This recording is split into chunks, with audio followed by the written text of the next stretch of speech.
Muy buenas amigos y amigas, soy Maxi y ando en Valparaíso y acá en mi ciudad, o sea, en todo el país se celebran las fiestas patrias porque el 18 de septiembre se independizó nuestro país y nosotros, y acompáñenme conmigo a conocer la fogata del pescador que está aquí al fondo. Amigos y amigas, ya vamos llegando a la caleta de Membrillo y acá se puede ver el océano Pacífico y todo Valparaíso iluminado.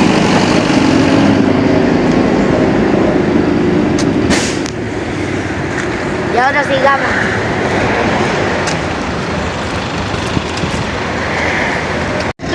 Ya estamos en la caleta de Membrillo y ya estamos listos para entrar con nuestro ticket.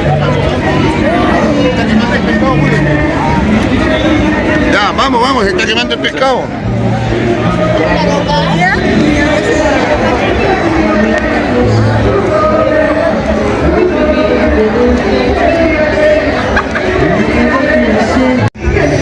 La fogata del pescador está haciendo una gran fiesta y vamos a verla. ¡Vamos!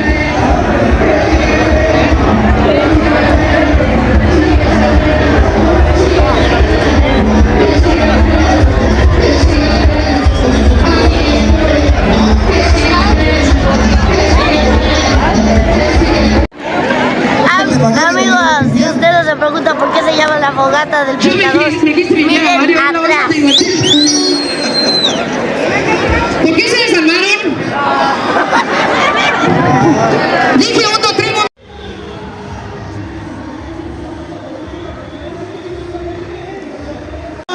De las curvatas.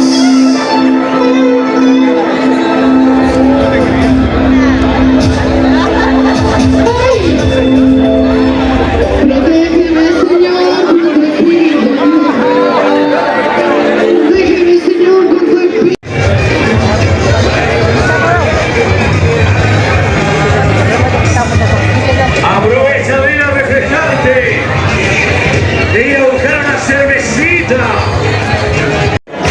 Aquí lo que tengo a mi lado es el pescado frito, que en realidad es una merluza. Es una comida típica de Chile.